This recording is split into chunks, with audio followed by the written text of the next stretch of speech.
Okey, sekarang kita sambung contoh. Okey, contoh yang pertama, cahaya biru berfrekuensi, okey, ini diberikan frekuensi, disinarkan ke atas permukaan logam yang bersih. Berapakah tenaga kinetik maksimum? Dia nak K max. Okey, jadi kita lihat. Yang pertama, kena pasti masalah. Masalahnya adalah dia nak tenaga kinetik maksimum. Okey, apa maklumat yang diberi? Diberikan frekuensi. Okey, frekuensi diberi, fungsi kerja diberi. Okey, pemalas Planck juga diberi.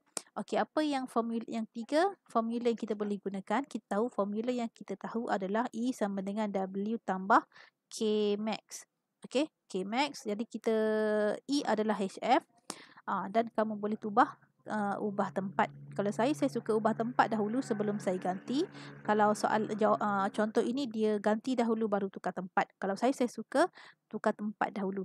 Jadi K max sama dengan E minus W. Jadi E adalah HF. Okey, E ini sama dengan HF. Jadi HF, H adalah ini pemalas Planck. Okey. F adalah frekuensi yang diberikan dan tolak dengan W 3.43 dan kamu dapat jawapan 9.92 kali 10 kuasa negatif 20 Joule. Jadi itu adalah tenaga kinetik maksimum. Okay, kita lihat contoh yang kedua. Graf menunjukkan perubahan tenaga kinetik yang dibebaskan oleh logam litium pada frekuensi cahaya yang berlainan. Kita tukar frekuensi ambang daripada graf. Yang pertama tukar frekuensi ambang. Yang kedua dia nak fungsi kerja. Jadi yang pertama frekuensi ambang. Frekuensi ambang adalah pada tenaga kinetik kosong. Jadi di sini. Jadi kamu terus tulis jawapan. Okey, frekuensi ambang. Okey, pemalas Planck diberi, kita nak cari fungsi kerja. Okey, apabila pada frekuensi ambang, fungsi kerja adalah sama dengan E. Okey, E. Jadi E di sini adalah pada frekuensi ambang. Jadi kita dapat formula yang ini, gantikan sahaja kamu akan dapat jawapan. Okey, contoh yang ketiga. Hal laju maksimum fotoelektron apabila panjang gelombang ini dipancarkan pada mempunyai fungsi kerja 2. Okey, kita lihat. Okey, panjang gelombang ini maklumat yang diberi. Panjang gelombang diberi. Nilai Hc diberi. 1 EV berapa diberi. Jisim elektron diberi. Okey. Fungsi kerja juga diberi. Dia nak hal laju. Jadi untuk cari hal laju maksimum, kita akan gunakan formula E sama dengan W tambah K max. Okey, K max. Okey, jadi kita nak cari hal laju maksimum. Jadi hal laju maksimum ini kita dapat daripada ini, iaitu half mv kuasa 2. Okey, half mv kuasa 2 kita dapat dari sini. Okey. Jadi untuk dapatkan hal laju half mv kuasa 2 sama dengan E tolak dengan W. Jadi kita perlu cari E. Jadi macam mana nak cari E? Kita ada formula E iaitu Hc per lambda. Okey, Hc per lambda. Jadi H ada, Hc diberi, nilai Hc dah diberi, nilai lambda juga ada. Jadi kita gantikan sahaja kita dapat 2.26. Okey, gantikan dalam formula yang ini, 2.26 tolak dengan 2. Okey, dia sama-sama EV. Okey, di sini sama-sama EV boleh tolak. Okey, jadi 1/2 dapat 0.26. Okey, kamu gantilah ini matematik saja, kamu dapat hal laju maksimum. Okey. Okey, 4. Okey, sebuah sel foto disinari dengan cahaya merah, okey, lambda 1750, cahaya biru lambda 2460. Didapati tenaga maksimum biru 2 kali ganda daripada cahaya merah. Kita katakan tenaga kinetik untuk cahaya merah adalah K1, tenaga kinetik untuk cahaya biru adalah K2. Ataupun jadi daripada ayat ini kita tahu K2 adalah bersamaan dengan 2 kali K1. Boleh faham? Okey, yang pertama dia nak fungsi kerja. Yang pertama dia nak W, yang kedua dia nak panjang gelombang ambang. Okey? Okey. Ini maklumat yang diberilah. Okey, macam tadi. K1 2 K1. Okey. Jadi daripada formula, okey, yang ini yang kita belajar. Okey, E sama dengan W tambah K tadi. Okey, E adalah HF dan kita ganti Hc per lambda. Okey, sebab soalan ini melibatkan lambda. Jadi ini adalah umum. Okey, pernyataan umum. Jadi kita gantikan untuk cahaya merah dan kita gantikan untuk cahaya biru. Bila kita gantikan untuk cahaya merah, kita guna lambda untuk cahaya merah 750. Bila kita ganti untuk cahaya biru, kita guna 460. Okey? Jadi bila kita dapat untuk cahaya merah, kita jadikan persamaan yang pertama. Untuk cahaya biru, kita jadikan persamaan yang kedua. Okey, ini kamu lebih pandai sebab kamu dah belajar dalam matematik. Okey, ini kita darab dengan 2. Okey, persamaan pertama kita darab dengan 2, kemudian kita tolak dengan persamaan yang kedua. Jadi kamu dapat W sama dengan 9.80 kali 10 kuasa negatif 20 Joule. Itu yang pertama.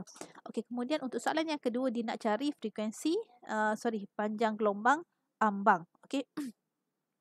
Okey, ini awal-awal kita belajar. Okey, pada frekuensi ambang, okey, E akan sama dengan W. Ini pada frekuensi ambang. Tenaga foton akan sama dengan tenaga yang digunakan untuk membebaskan fotoelektron. Jadi E ialah sama dengan F ambang. Okey, dan ini kita boleh ganti juga kepada H C per lambda naught sama dengan W. Okey.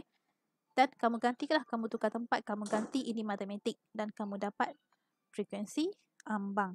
Okey, boleh? Ada masalah? Tak ada kan? Okey, kita teruskan. Ini adalah penghasilan fotoelektrik dalam liter sel foto.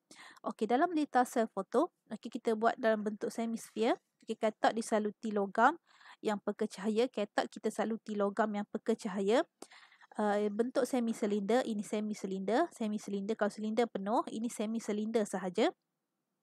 Disambung kepada negatif kathod, kita sambung kepada negatif. Kemudian anode.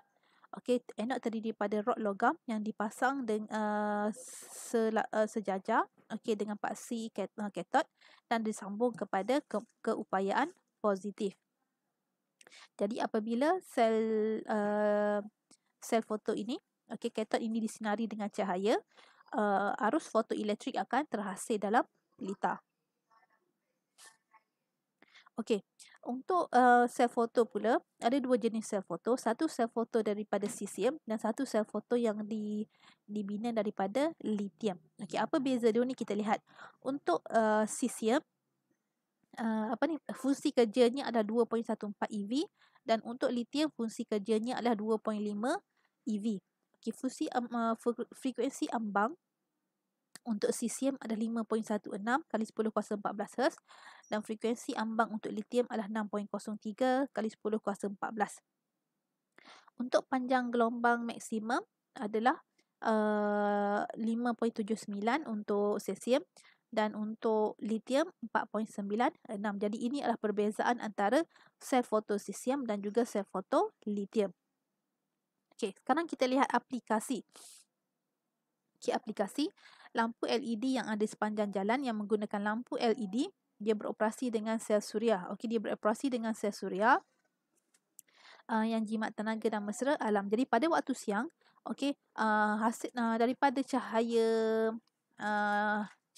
matahari, okey, dia akan menghasilkan tenaga. Okey, bila tenaga ini dihasilkan bila pada waktu siang dan disimpan dalam bateri. Jadi pada waktu malam, okey, tenaga yang tersimpan ini akan digunakan untuk membekalkan kuasa kepada lampu LED.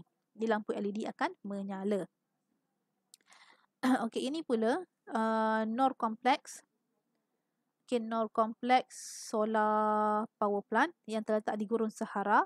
Okey, merupakan stesen jana kuasa menggunakan susunan sel suria terbesar di dunia.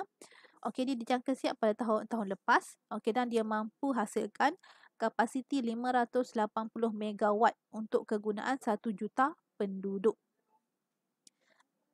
Okey, seterusnya adalah pengesanan imej dalam kamera resolusi tinggi. Jadi komponen yang ada dalam kamera ini akan menukarkan cahaya kepada isyarat elektrik untuk memproses imej digital. Okey, kemudian pada stesen angkasa lepas antarabangsa ISS, dia bergantung kepada sumber tenaga elektrik yang dihasilkan oleh panel suria. Jadi ISS mempunyai 16 sayap panel suria dan setiap panel mempunyai 33,000 sel suria. Okey. Jadi panel ini mampu menjana elektrik sebanyak 84 hingga 120 kilowatt. Jadi itu sahaja untuk bab 7. Sekian, terima kasih.